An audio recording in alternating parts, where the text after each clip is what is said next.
दोस्तों, I am Munish गुजर from Pragya academy. एक बार पुनः उपस्थित हूँ एक नए वीडियो के साथ। आज का जो टॉपिक रहने वाला है वो कक्षा 10 एवं 12 के साथ ही कंपटीशन के लिए भी अति महत्वपूर्ण रहेगा, इसलिए वीडियो को अंत तक अवश्य देखें। आज का टॉपिक रहेगा हमारा मौर्य साम्राज्य।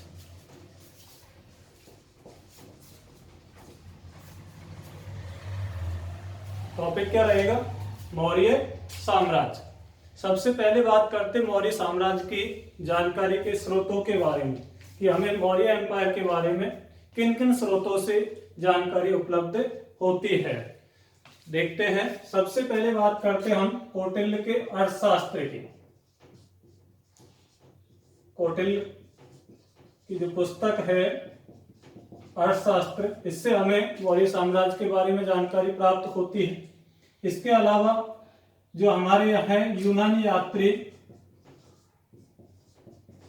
यात्रियों का विवरण, इसमें जस्टिन, स्ट्रेबो प्रमुख है। चीनी यात्रियों का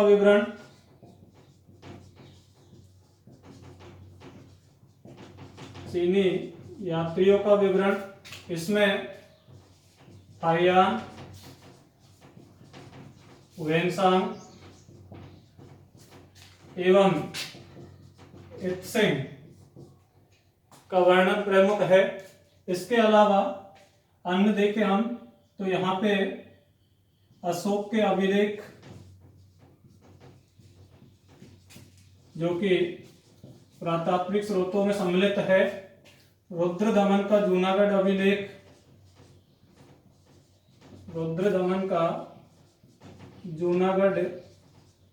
अभिलेख, विशाखा दत्त का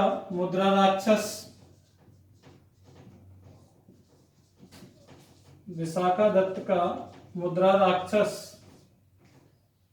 मेगस्थनीज की इंडिका,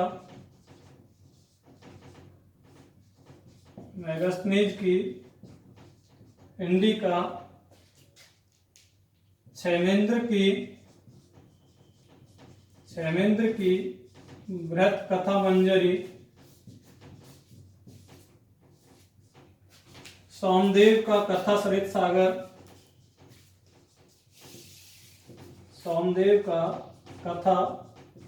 सरित सागर आदि से हमें मौर्य साम्राज्य के बारे में विस्तृत जानकारी प्राप्त होती है। कौन कौन से हैं? पहला है कौटिल्य का अर्थशास्त्र, इसके बाद में यूनानी यात्रियों का विवरण जिसमें जस्टिन, स्ट्रेबो एवं प्लूटार्क का नाम आता है।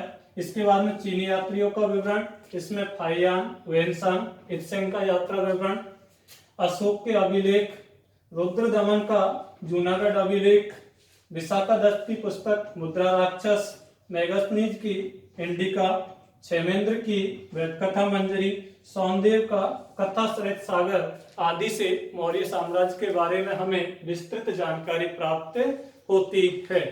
इसके बाद में देखते हैं हम मौर्य साम्राज्य के अंतर्गत किन किन शासकों का शासन रहा है।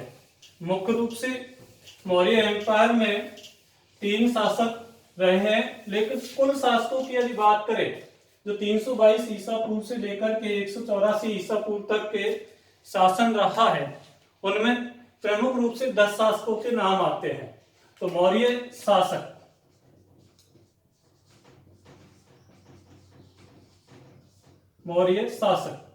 मौर्य शासकों को क्रमबद्ध तरीके से कैसे याद करें, क्योंकि आजकल कक्षा 10 में भी, 12 में भी एवं कंपटीशन एग्जाम में क्रमानुसार व्यवस्थित करवाए जाते हैं, और जब तक उनको हमें क्रमबद्ध तरीके से याद नहीं होंगे तब तक ऐसे प्रश्नों को हम हल नहीं कर सकते। तो किस प्रकार से हम मौर्य शासकों को क्रमबद्ध तरीके से याद रख सकते हैं, उसके लिए मैंने एक शॉर्ट ट्रिक्स बनाई है। क्या है? मैं शॉर्ट ट्रिक देखते हैं। चंदा और बिंदु के शौक जा कुल 10 थे। चंदा और बिंदु के शौक जा कुल 10 थे। संपत्ति के सुखी साली देवर बहक गए। ये हमारी शॉर्ट ट्रिक। चंदा और बिंदु के शौक जा कुल 10 थे। संपत्ति के सुखी साली देवर बहक गए।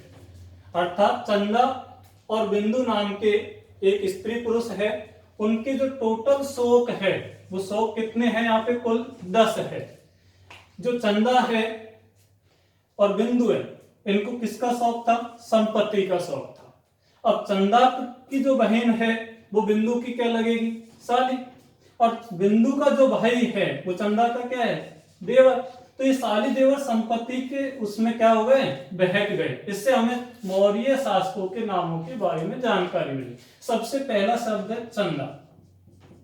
चंदा से बनता है चंद्रगुप्त मौर्य। चंद्रगुप्त मौर्य जो कि मौर्य साम्राज्य का संस्थापक है। दूसरा शब्द है बिंदु। बिंदु से बनता है बिंदुसार। तीसरा शब्द है यहाँ पे शोक। शोक से बनता है अशोक। चौथा शब्द है यहाँ पे जा। जा से बनता है जालौक। चौथा शब्द है कुल। कुल से बनेगा कुणाल। पांचवा शब्द है 10। 10 से बनेगा दशरथ। अगला है संपत्ति। संपत्ति से बनेगा संप्रति। इसके बाद में आगे है साली। साली से बनेगा सालिसो। नेक्स्ट है साली के बाद में देवर। देवर से बनेगा देववर्मन। कई जगह पे गृहवर्मा भी इसका नाम मिलता है। और अंतिम शासक है बहक से बनेगा बृहद्रथ।